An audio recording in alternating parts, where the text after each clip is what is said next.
Nimbus News।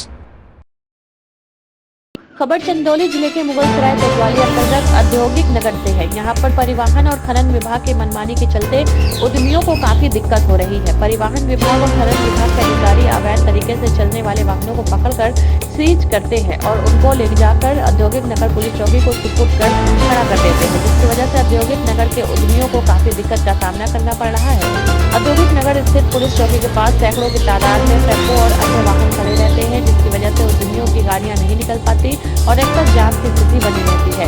Industrial area के उद्यमियों ने मांग किया है कि सीज की गई और पकड़ी गई गाड़ियों को कहीं अनियंत्र खड़ा कराया जाए ताकि उनकी अपनी गाड़ियों के आने जाने में दिक्कत ना हो।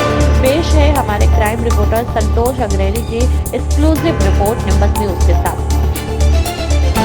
यह रामनगर औद्योगिक क्षेत्र फेज 1 है, जहां हम हैं औद्योगिक नगर चौकी पे।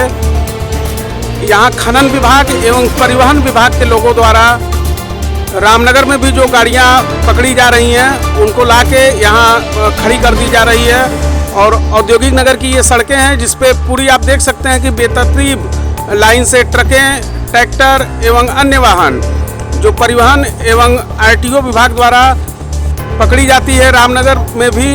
जबकि रामनगर की सीमा में वहाँ टेंगरा मोड़ के पास में ही, बाईपास के पास में ही एक यार्ड है जिसको बनारस में पकड़ी गई गाड़ियों को वहाँ खड़ी की जाती है।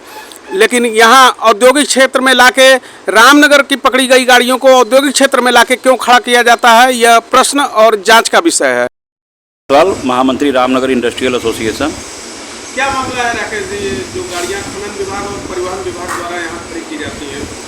पिछले 2 वर्षों से लगातार हम लोग इस बात का विरोध करते आ रहे हैं कि रामनगर इंडस्ट्रियल एरिया फेज़ 1 और फेज़ 2 दोनों जगह पुलिस चौकी के अगल बगल बेतरतीब खड़ी गाड़ियों की वजह से इतनी दिक्कत हो रही है हम लोगों को फैक्ट्री संचालन में।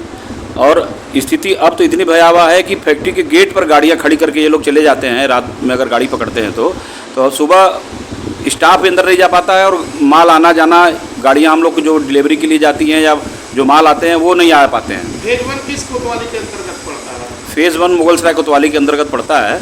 और कल अभी उद्योग बंधु की मीटिंग में हम लोगों ने डीएम साहब को अल्टीमेटम दे दिया कि मान्यवर अगर इस समस्या का हल तुरंत नहीं निकाला जाता है तो हम लोग अपनी फैक्ट्री की चाबी आपको और आरटीओ साहब को सौंप देंगे, फिर आप लोग उसी फैक्ट्री में गाड़ी खड़ा कराइए और बिजली का बिल भरिए, टैक्स भरिए। हम लोग अब थक गए हैं ये कहते कहते कि गाड़ियाँ वहाँ मत खड़ा करिए। और विभाग के लोग बार बार आपको, डीएम साहब को, माननीय जिलाधिकारी महोदय को गलत सूचना देते हैं कि हमारी कोई गाड़ी वहाँ नहीं खड़ी हो रही है। इसमें आप लोग का क्या है, आगे क्या करेंगे? ये लोग तो कई बार मना करने के बाद भी नहीं खड़ा करना। जैसा कि मैंने कल डीएम साहब को भी कहा और वहाँ आरटीओ चंदौली भी मौजूद थे उद्योग बंधु की मीटिंग में, और मैंने कल कहा कि अगर आप लोग इस समस्या का समाधान 2 दिन में नहीं करते हैं तो हम लोग अपनी फैक्ट्रियों की चाबियाँ जो प्रभावित हैं उस ट्रकों से वो आपको सौंप देंगे। उसके बाद आप लोग फैक्ट्री चलाइए। क्या दिक्कतें होती हैं इनके गाड़ियों और ट्रकों को खड़ा करने से? यहाँ पे फैक्ट्री में आवागमन में दिक्कत है और सबसे बड़ी दिक्कत तो इसमें कि बहुत मुश्किल के बाद यूपी सीडा की तरफ से इंडस्ट्रियल एरिया की सड़कें बननी शुरू हुई और उस क्षेत्र में जहाँ ये गाड़ियाँ खड़ी कर रहे हैं पूरा एक लेन एक साइड से गाड़ी खड़ी है, वो रोड। निम्बस न्यूज़ के लिए संतोष अग्रणी, वाराणसी से। Nimbus News।